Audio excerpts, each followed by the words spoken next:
This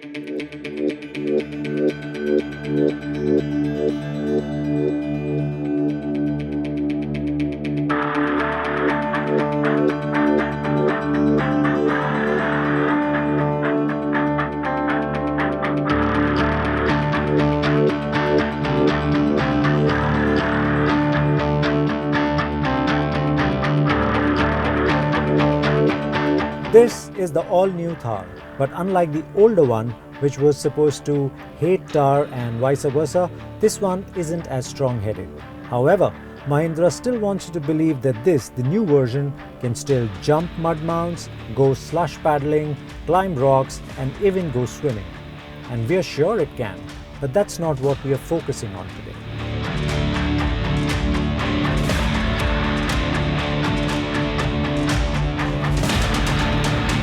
What we want to do today is answer just one question. Now, with its updated design, its interiors, its powertrain options, the underpinnings, and of course the added features, can the all-new Thar be the only car in your garage? And we're not talking to single, young, born to be wild kind of variety, or the masochistic individuals. We're talking about family folks, regular family folks who have kids, who have an office commute, who have some chores to run that involve a car, and of course, who have an adventurous streak. I would say somebody like...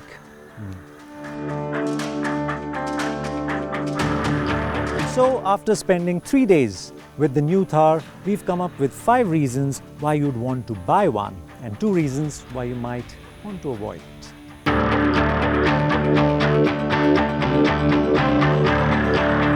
The new Thar is a happy car. Wow, that actually rhymed. Anyways, why do I say that? Because men, women or children, anybody and everybody who looks at the Thar, they end up smiling. This car makes them happy. In fact, one of my old guards in the building, a really grumpy old fellow, I don't remember the last time he smiled, possibly when India won its independence. He smiled after he looked at the car. No wonder, I heard something creak.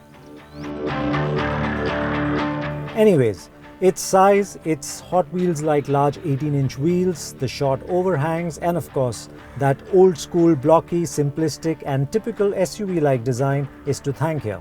The other thing that's drawing people is the new Thar's upmarket aura. It doesn't look cheap or utilitarian or something your boring uncle at the village drove anymore. It now looks properly well made, properly urban and very cool indeed. That upmarket, modern and likable aura continues on the inside as well. Now, compared to the previous Thar, this one is hugely improved. It's almost like being transformed from a beer-drinking, dressed in rags, unkempt-haired FBI agent to Miss Congeniality. There are no ergonomic nightmares anymore. The various buttons, stalks and dials work with more precision and a positive feedback. There's nothing in here that's so unfinished to cut through your skin, and on this top-of-the-line LX trim, there are plenty of feel-good features as well. You get a multifunctional steering that adjusts for rake. Add to it the height-adjustable driver's seat, and finally the Thar has a seating position that's both comfy and natural. It gets voice command and a fancy multimedia system that has some really nice goodies even for off-road enthusiasts. Let's quickly run you through what all info it throws up.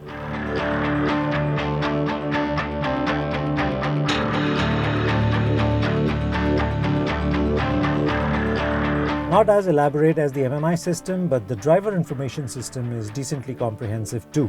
You get a central digital display that throws up info on speed, average fuel economy, distance to empty, trip meters, average speed and time taken, warning messages and a menu that allows you to turn off the passenger airbag. The all-new Thar also comes with usable cup and bottle holders, power windows and a manual aircon system.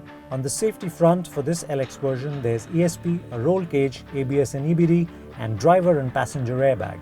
It also gets a tire pressure monitoring system and reverse parking sensors, but no camera. Now, while the quality of plastic could have been better given the Thar's expected pricing, the fit and finish though is spot on. Now, one of the banes of the old Thar was the seating position that it came with. It wasn't comfortable, it was slightly offset. Now on the new car, they've completely changed that and changed that for the better. So we'll start with the seat.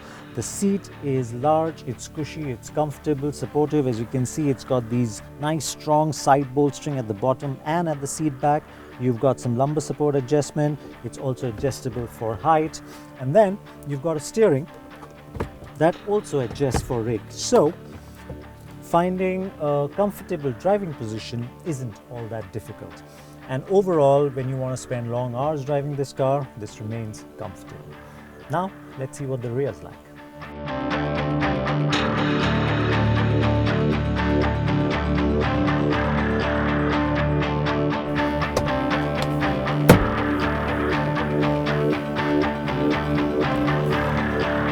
So as you can see, getting at the rear of the Thar is not as simple as just opening the door and stepping in. You have to fold the front seat and then step up and come back. Now, I'm wearing denims and it was fine, but if you're in a dress, it's going to be a big challenge. But once you're here, you realize that there is more than enough knee room. There is good amount of leg room for the right leg because the rear seats are slightly centered, and so you can't put your left leg under the front seat. There is good amount of headroom as well, and the seats themselves, I think they're comfortable. The thigh support could have been better, but otherwise in terms of support and cushiness, especially for the back and the bottom, I think you can spend long hours in them. Additionally, these seats, you get adjustable headrests for the rear guys, and you've got a 3-point seat belt. In case you're wondering about the boot and the luggage space it offers, well, it's more like an excuse for a boot than a real one.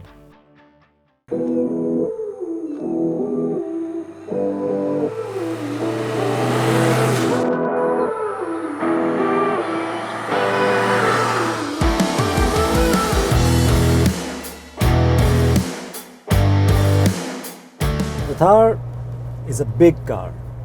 Wait, that rhymed as well. I think I'm getting good at this. Anyways, so back to size, and it's wide, it's tall, but of course it's not very long. But surprisingly, the Thar is very easy to live with overall, be it in the city or otherwise. What helps, of course, is the visibility. You've got flat glass almost everywhere, but you sit high, you can see the edges of the bonnet, and that allows you to see further ahead. Plus, these A-pillars, they're not as wide as they seem, so it's easy to look through it even when you're getting into a junction. Plus, you've got these wide windows at the back, so when you're planning to join into a road, it's much easier to see what's coming. Right at the back, of course, with that huge wheel, your visibility right at the back might not be that good, but then you've got these huge mirrors on the side, and that helps you or tells you where you are. What we would have liked is a reversing camera because you can't really see anything at the back, but at least it's got parking sensors. The other thing that works in the Thar's favor when it comes to a car that's easy to live with are the light controls. The steering is light, it's not very quick, but it's light, it doesn't take any effort. Clutch, now this is the diesel, and the clutch is one of the lightest that I've used in a while. Plus the gear shifts, they might be a little clicky, you can hear them, but in terms of effort, no effort required at all. They fall into place, and driving this Thar, we've done it through stop and go traffic, during the peak hours, even now, busy through a street, no problem at all. It's no effort. It also has this smothering quality to its ride. Agreed, one can feel its body on ladder routes at slow speeds and over small bumps, with the Thar feeling slightly firm, slightly jiggly, and a little inconsistent at times. But as the road disintegrates, the Thar shines through. Plus, once you load it up, its rear stops to kick, and the faster you go over bumps, potholes, craters, and what have you, the flatter, more absorbent the Thar feels. It has this post-apocalyptic bearing to it, which makes it very endearing. The new Thar comes with two new engines, a petrol and a diesel. The petrol is a 2-litre, 150 horsepower, 300 Newton meters, so a very, very potent engine for petrol.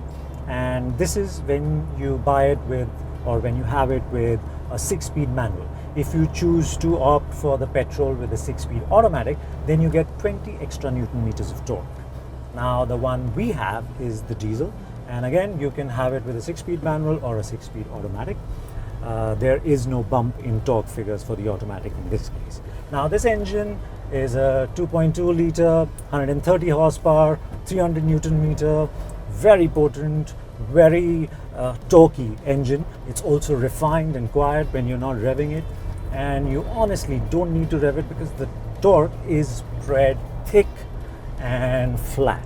So you can pick it up from 1000 RPM with a little bit of throttle, and it just perks up and gets going.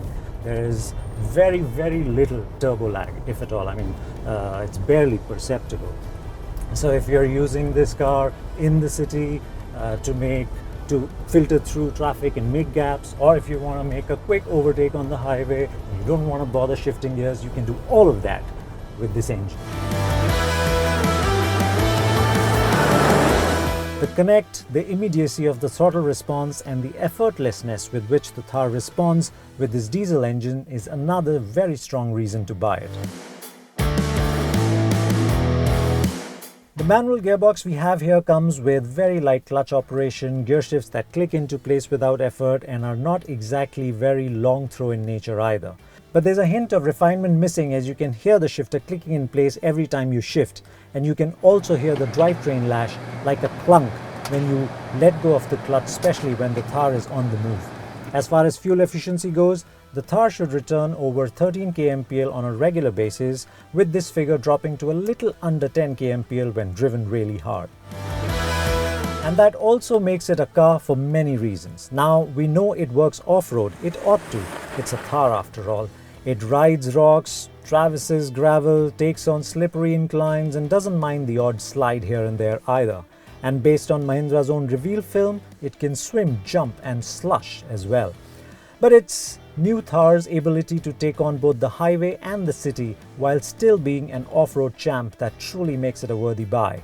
In the city or on an errand run or even while commuting to office, the new Thar never feels cumbersome or tiring or bothersome. The light controls and visibility help, plus the engine's flat torque curve, the lack of any perceptible turbo lag, the immediacy of the throttle response, and the overall refinement make easy work of city driving. Even on the highway, the new Thar feels at home. It can cruise at 100 km per hour without bother, with the rev needle barely pushing 2000 RPM. And when the roads allow, the Thar will go past 120 km per hour in a hurry too, never feeling nervous or ungainly while at it. Overtakes too are dispatched with unwavering authority. Now, we agree the Thar's body control isn't as flat as some of the other monocoque SUVs at this price, and its steering has an affinity to kick from time to time. However, nothing about the Thar's demeanor at speed will make you feel uncomfortable. To boot, it has a strong set of brakes as well, good bite and good feel.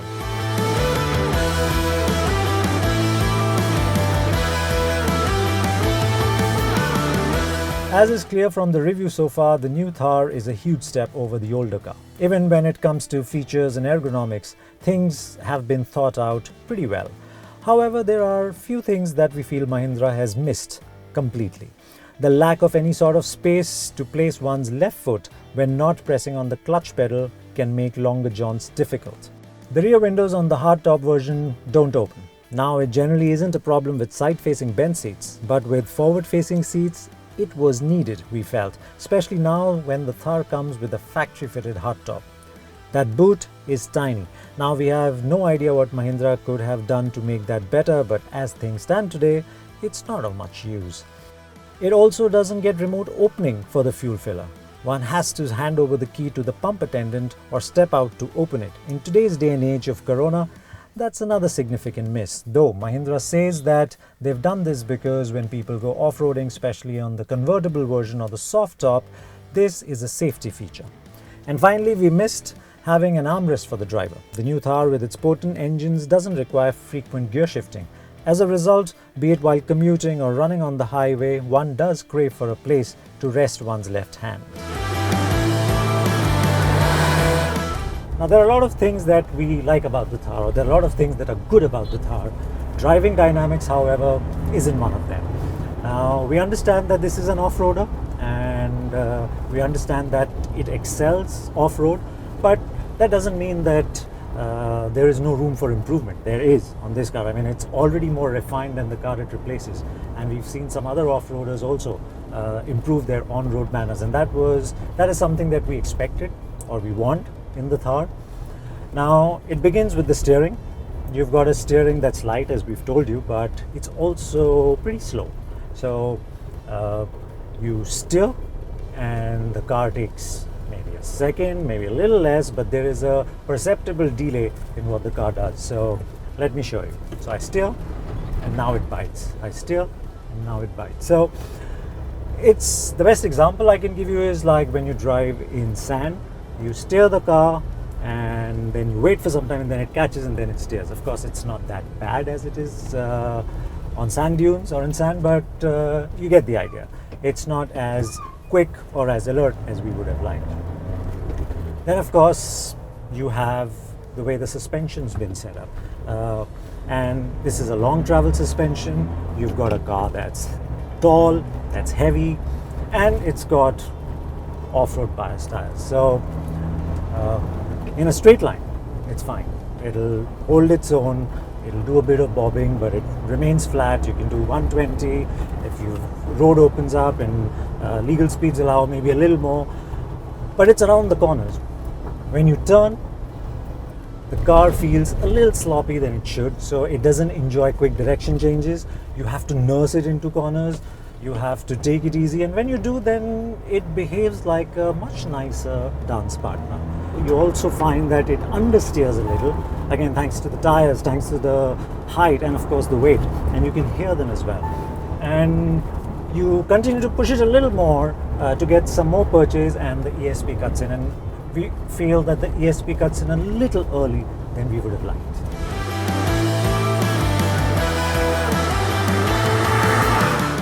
The new Thar, it is miles, ages, generations, call it what you will, but it is so much better than the car it replaces. Now, if you consider safety, comfort, refinement, engine, quality, and even desirability, the new Thar is again many steps ahead of the car it replaces. Now, coming back to the question we asked right at the start of the film, can this be the only car in your garage? Now, if you're a family of 2, 3, or 4, it's an emphatic yes. But there are some compromises. Now, there are people who like the way the Thar looks, they like what it stands for, but are still not ready to live with those compromises. And what are those compromises? Well, it doesn't get a rear set of doors, and so every time somebody at the rear needs to step out, the front passenger must also get out. It is inconvenient. And then there is the small boot. The less said about it, the better. You can't even put a full-size suitcase in there. So, traveling with a family of 4, you will have to get a roof rack. That boot is rendered useless. The only way to convert these fence-sitters then is to come up with an unexpected, mouth-wateringly good price tag. Okay, so we said that we're only going to ask one question, but I do have another. What about larger families, families with more than 4 people? And what about families with larger dogs? How about those that have a constant stream of visitors coming to see them? Well, for them, let's hope and pray that Mahindra builds a 5-door, larger booted version of the same Thar. And it is a possibility because every off-roader that we've seen across the world that's wanted to go mainstream has taken this exact same route.